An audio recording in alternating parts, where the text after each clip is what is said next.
20 years ago, amazing bestseller book, over 350,000 books sold, Misquoting Jesus flew off the bookshelves. But today, we are not going to discuss that book. That is so last year, like over 20 years ago. Oh, by the way, congratulations, Bart, on your retirement. I hope you really enjoy it. You've been an amazing scholar.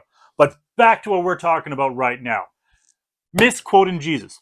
I'm going to find a real life example of misquoting Jesus used by an early church writer. And the amazing thing about this is it's so early that it could even compete with the writing of the Gospels. If you followed Mark Goodacre recently, he's actually pushing that the Gospel of Luke should be dated to roughly around 120 AD. So Clement of Rome, who writes in 96 AD, would mean that if Mark Goodacre is right, First Clement is written before the Gospel of Luke as we know it.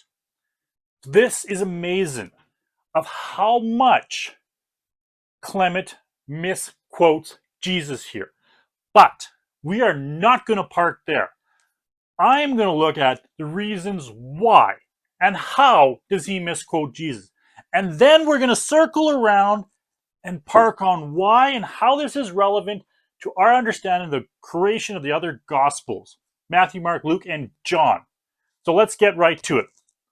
First, Clement of Rome, like I said, 96 AD. He writes to the Corinthians.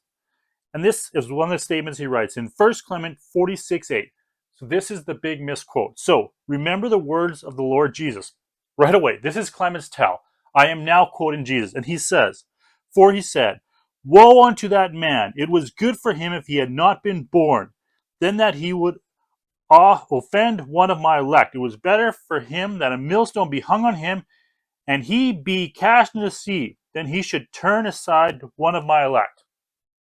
Yes, these words do sound like the words of Jesus, because you have read them in the Gospels, but, and this is a big but, they're not in context. The first section about woe to the man, as if he good if he had not been born. Mark 14:21 and Matthew 26:34 is recorded the exact same one. And it reads like this: for the Son of Man goes as it is written of him, but woe to that man by whom the Son of Man is betrayed. It would have been better for him that he had not been born. Context: Jesus is talking about Judas and his betrayal. He's not talking in the context of what happens with the millstones later. So that's the first section. So Clement takes that, changes it to this next section. Let me continue here. Next section is recorded in all the three of synoptics. First of all, look at Luke 17:2. The reason I'm going to look at that one first is because Clement follows it more closely. Keep that in mind. So Luke 17:2 reads, it would be better for them to be thrown into sea with a millstone tied around their neck than to cause one of these little ones to stumble. Clement! It's little ones, not elect! Oh! Actually, if you read Matthew and Mark, it might make a little more sense of what Clement is doing here. So let's go over to Matthew and Mark. Just a little aside. So we know that Matthew is a plagiarizer, like a huge plagiarizer of Mark. If you want to see somebody who knows how to correctly quote somebody else, read Matthew, then read Mark. 90% of it's in Matthew. He does an incredible job. So we can pretty much just read Matthew and we get the same as for Mark here. So it reads, but if anyone causes one of these little ones, so still little ones, who believes in me to sin. Okay. So it looks like Clement is doing a little bit of over here. So he's making a connection. He's like, if someone believes in Jesus, I believe in predestination. I'm not sure of the Calvin stuff because Calvin comes like 1,500 years later. I don't know who it is. Long time later. But he's like, definitely something is going on here. So I'm going to substitute those who believe to elect. Okay, so he keeps going. But in Matthew 18:6 says, it would be better for him to have a huge... most of you don't get this, but if you read it in the Greek, and some of the translations will have a little footnote like Nasby, it's actually not huge. It's a donkey's millstone. A donkey's millstone! Hung around his neck would be drowned in the open sea. Why is that important, that donkey's millstone? Because the weight and the significance of the millstone is changing. Matthew and Mark have a donkey's millstone, which is used in agricultural practices in Judea, where Jesus in Galilee was preaching, not what the Romans were similar to. Like in Rome, where Clement is, chances are they would only come across the millstone either in home, a little grinding thing to grind some wheat before you make your bread, or a millstone that may or may not be used by a donkey. Maybe you even have a slave churning your grain in Rome. So they've changed the meaning a little bit to fit the context. But Jesus, most likely Mark gets it more accurately here, is quoting the donkey's millstone. But Clement, when he's thinking about which one do I want to quote, he quotes Luke because it makes more sense and it shortens the phrase, or it hits with a little bit more punch. But I promised you, we weren't just going to talk about how this misquoted is. We were going to get around to the why. Actually, this is a brilliant verse of the why. So let's just give it. I don't have a time machine. I cannot prove this. You can't prove this. None of us can prove this.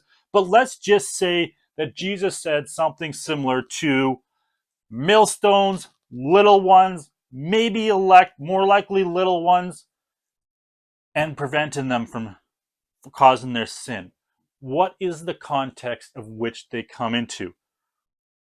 So in Matthew, the context of Matthew, when he takes Jesus's quote and puts it in the story, he's quoting in regards to who then is the greatest of the kingdom of heaven.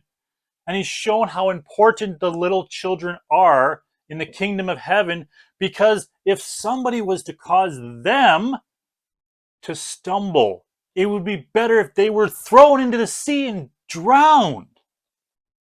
But not Mark. So this is interesting. Even though Matthew is reading Mark, I'm going to take that a given. Matthew read Mark, okay? We're not going to try to argue that. When he looks at it, he's like, I'm going to take that saying and put the context a little bit different, because in Mark, he says Jesus is talking with the context of removing the cause of sin. It's that important that if you have to cut something off like your hand for you won't sin, it's worth that. Or if someone's causing someone else's sin, just get rid of them. I don't say take that literally. Don't take that literally.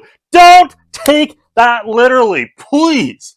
But if it's that significant to Mark. But Luke is taking it much different. He takes that same saying, and I'm with Mark Goodacre on this. Luke is reading Matthew, he's reading Mark, and he's going like, I know this saying, and it's important. It's a gem. It's golden. But we're going to put in slightly different. And he talks in regards to the context of stumbling blocks, what causes people to sin, and then ties it into sin and forgiveness. Because to Luke, sin and forgiveness tie together, and they're very important. They're connected to. They're not just left in your sin and in your judgment and all that stuff. But here's Clement. So Clement is familiar with this saying. And he's familiar with that scene in the upper room. And he thinks to himself, oh yeah, that's a 1-2 boom bang. Because the situation he's facing is church division. And to him, this is huge. This is the little ones who are being destroyed. These are the elect. And he knows who is causing them to stumble. So he chains these statements together and he quotes the words of Jesus out of context. But he believes the heart of Jesus is with him on this.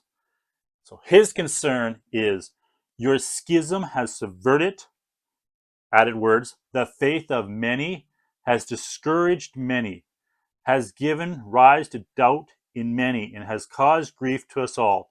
And your Seduction continues. Clement, just like the other three writers of the gospel, knows that the words of Jesus are important. They are golden. But there's not just one application for them. He's going to apply to where it matters. Yes, he could call it a misquote. You could say he's misquoting Jesus.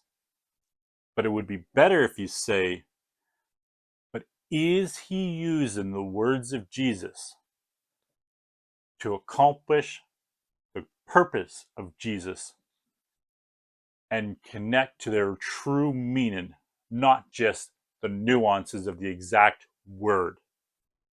That's where Clement stands. I don't know where you stand. Comment down below. If you want more, give her a like, please. And I want to see you in the next video as we continue to see how the Gospels are used and continue to look of how they were developed to what we enjoy today and appreciate for what they are.